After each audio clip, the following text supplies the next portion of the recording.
But বাংলাদেশের জন্য কুমিল্লা একটা আশীর্বাদ। কু জানতে হবে তো, কু মানে কি? কু একটা আরবি শব্দ। কোরআনে বলে কু আনফুসুকুম, মানে নিজেকে বাঁচাও। কু মানে বাঁচাও, আনফুসুকুম মানে নিজেকে। তার মানে কু মানে বাঁচাও, মিল্লা মানে জাতি, কুমিল্লা মানে জাতিকে বাঁচাও।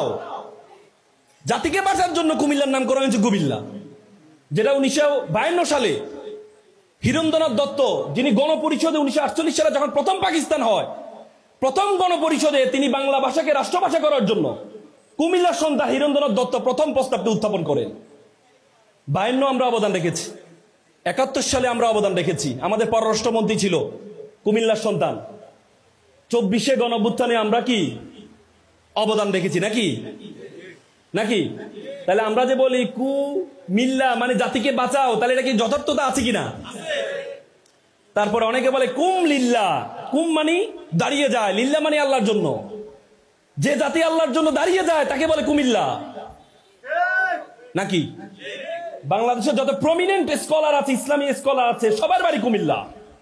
Doctor Mizanur Rahman Azhari, doctor Abul বাশর,